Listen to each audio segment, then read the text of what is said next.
Support Lightning Debate on Patreon. Hi guys, Jeff here, and I'm coming at you with part 2 of LD for Dummies. So this one, I'm going to be focusing on the anatomy of a contention and how to write a case. So we're going to be breaking down the fundamentals of case writing and contention construction. So we're just going to get right into it. So recapping of what we covered last time in part 1, we reviewed the importance of ought, values, and value criterions. We covered the ought versus should debate and how those function, and we also showed that even though we showed you how to write your value criterion, that this is the very last thing you should write before writing your case. So if you haven't seen it, go see part 1, and the link will be in the description. All right, so let's get into it. So what should you do first then? What if you shouldn't do your value criterion first? What should you do first? So the first thing you should do is research. So before you do any writing, you make sure you're well versed on the subject and that you know everything that you can possibly know on the subject. Usually when I get a topic, I spend at least a week to maybe a week and a half just researching on the topic, not doing any writing, not doing any prep, just getting evidence upon evidence upon evidence upon evidence and getting anything I can get my hands on understanding the topic at hand. All right, so you want to watch several videos on YouTube on the subject, watch topic analysis, watch videos that are more conservative, watching videos that are more progressive, watching videos that are more moderate to get you a full scope of the topic. Want to read at least 10 articles on the subject. Or you want to think about the subject at length, like what I like to do. I like to take a shower and think in the shower about the subject. Do what I can, immerse yourself in the subject. Whenever you have a question about the subject, as soon as it pops to your head, go ahead, Google it on your phone, on your laptop, wherever you can. Just Google the question and see what comes up and read up about the question you have. Gather evidence from articles, cite first-hand sources like university studies, excerpts from academic journals, scientific studies. Make sure that everything you have is factually based, not just opinions, even though they are important. When you want to make a more philosophical argument, you want to make sure that you know the facts of what's going on in that subject. Okay, the next thing you want to do is plan. All right, so what I like to do is called the meta test. So the first thing you want to do with the meta test, after you've done all the research and you understand the scope of the arguments on the topic, you want to figure out what is the most common argument or approach to debating on the subject, all right, in this particular subject right there out there. What's the first thing that people are going to think of when they try to make these arguments, right? And what you want to do once you identified what's the most common argument or approach to debating on the subject, you want to flip it on its head. You want to subvert the expectation and do something that will be unexpected. So if everyone's going left, you want to go right, because as soon as you go right, their person you're debating is going to be so unexpected by you going right that they're going to be less prepared on how to deal with your argument, because you've just done something that they didn't expect or prepare you to do. So for example, if the debate's chocolate cake versus red velvet cake, if you come with an argument that red velvet cake has chocolate in it, so it doesn't matter, of course this varies by case basis, but seeing how in that vein that subverts the expectation. If you saying that, okay, red velvet has chocolate in it, nullifies what they're expecting to say. You want to also have discussions on the subject with your team or your coach if you have one, and if you don't have one, read message boards on Reddit and throw some ideas around. Having people have to bounce off of usually leads to some level of positive takeaway if you're trying to be productive. Okay, so the third thing you want to do is you want to build. You want to build the case, not write it, you want to build it. So the first thing you want to do is compile the most relevant and intriguing pieces of evidence you have. Like, you want to take the articles and the viewpoints that you find are the most intriguing and the most impactful, and you want to compile what I want to suggest you taking the top 3. This varies based off your experience and the evidence, but it's generally recommended to have at least the 3 most relevant, intriguing, and impactful pieces of evidence that you can obtain. All right, after that, the second thing is you want to cut your cards. For those people who aren't familiar with the term of cutting is, or cards. Card is a debate term for evidence that you presented your case, like an excerpt from a news article or an excerpt from a scientific study, something along those lines. You just take a little paragraph and copy paste it into your case. We're going to be showing you how to do that here. And cutting is an important technique to make information easier to read. It allows you to present the information much more effectively and efficiently so you can get to the argument rather than spending eons reading evidence. So here's how it works, how it would be showing. So an uncut card would look something like this. So you'd be reading it around, it'd be read like this. Saudi Arabia-led coalition airstrikes killed 30 people, including 22 children, in a rebel-held area in northwestern Yemen on Thursday, according to Houthi-controlled health ministry. 4 families were evacuated from their homes in a vehicle when the airstrikes hit, according to Houthi-owned media. Early coalition airstrikes on Wednesday killed 4 people and injuring 2, according to 2 surviving family members who preferred to remain anonymous for security reasons. That took a while to read. When you cut the card, however, you're going to be taking the key words to make sure that you get to the real root of the evidence and what it's trying to convey. So the highlighted portion is what you cut. You don't want to delete the portions that you don't use, because you want to keep the whole context of the paragraph there in case it's challenged. I'm going to be covering challenges in another video, but this is how you'd read it in a round after you've cut the card. Saudi-led airstrikes killed 30 people, including 22 children in northwestern Yemen, according to the health ministry. Yemenis were evacuated from their homes. Early airstrikes killed 4 people and injuring 2. Boom. You get right to the point. You get right into the impacts. It only took like 10-15 seconds to read all of that and get through all the information. That's why it's much more effective to make sure that when you use your cards and you present your evidence, you'll make sure that evidence is cut in a way where you're able to get all the information out as quickly as possible and as effectively as possible. All right, so after you've done your cutting, you want to start building your contention. So the contention has an anatomy to it. So they're like paragraphs in your case, but they have to have a very particular structure to make sure that the argument you are making is well developed.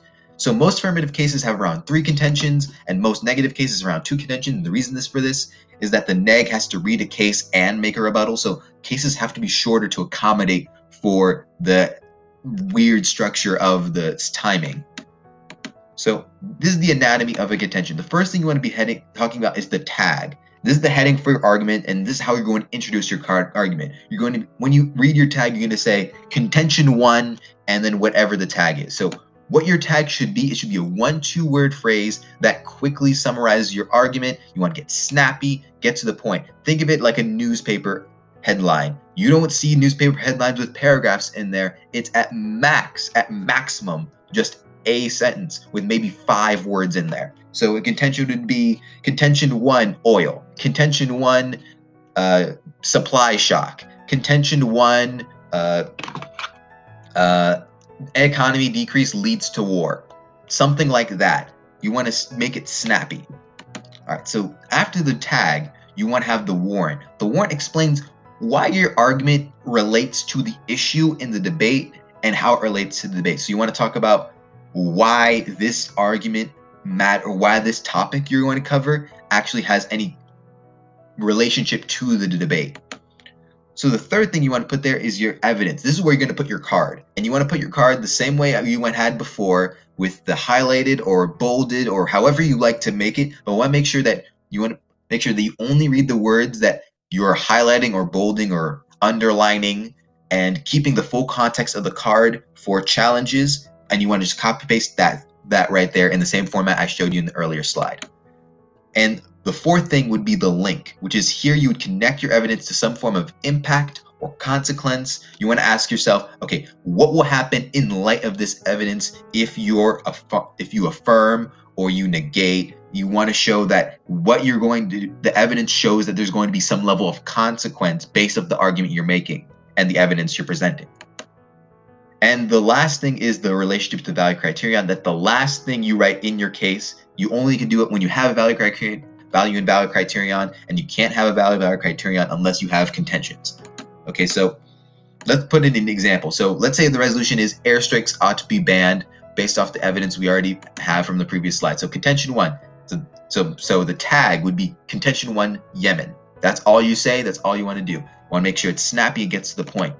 The warrant. Okay, the warrant will be something along the lines of Saudi airstrikes can show what will happen if we allow airstrikes to continue. Boom, you get right there into point. You explained how this is related to the topic, how Yemen relates to the topic. The Saudi airstrikes in Yemen show what will happen if we allow this to continue. All right, then you have the card. I'm just leaving it the same as before. See how the full context is there. The entire paragraph from the article is still there, but even though I'm only reading those sections of the card. All right.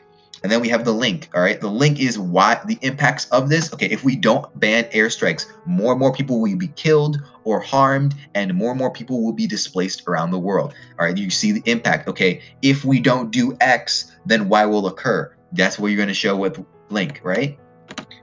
And the final thing, is going to choose your value by criterion based on the contentions you've built so far. If you haven't seen this, see part 1. If you need a refresher, the link is in the description, so check it out. And then the last thing you want to do is you want to build your relationship to the value by criterion.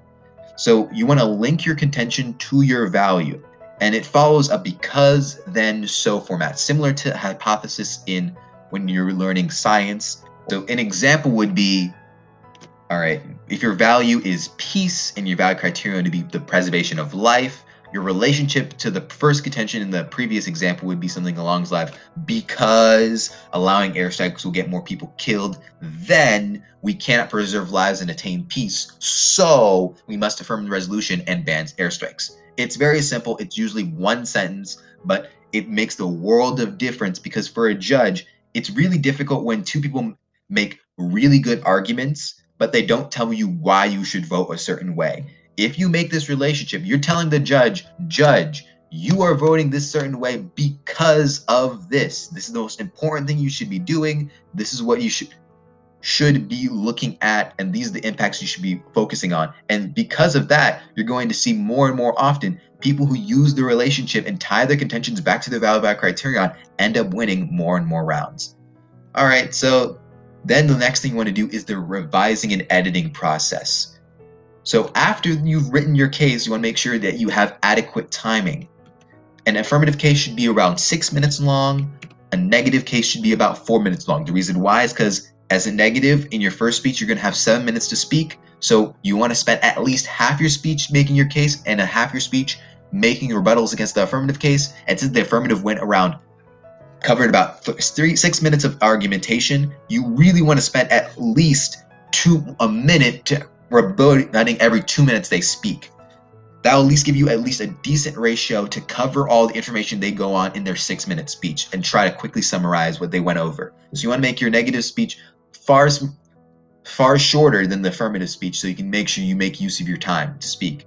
Okay, you want to make sure you read it aloud for someone that you trust, someone who will help make edits where are necessary and rewording. So, okay, you can switch out this word, you can say this better. There are ways to say this faster or more efficiently, or make it more concise, or I don't like this argument, it's too muddled, it's too difficult to understand. You might want to try something else, something like that, and make the revision process dynamic. Also, you want to make sure that you're keeping your cards up to date, your evidence up to date with the most recent impactful evidence you can find. So if you find if something new happens in the news that's relevant to your case, you want to make sure that you have that contention updated with new recent information if it makes it stronger. Now, obviously, for reasons for strategy, you want to not add those information, or if that makes your case weaker.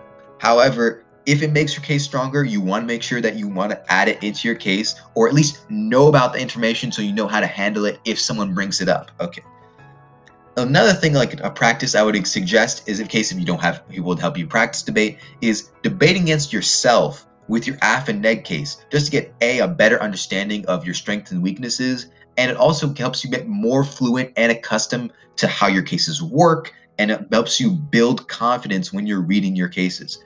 So that's it for the end of the video. Like and subscribe. I'll see you guys next time. Jeff out.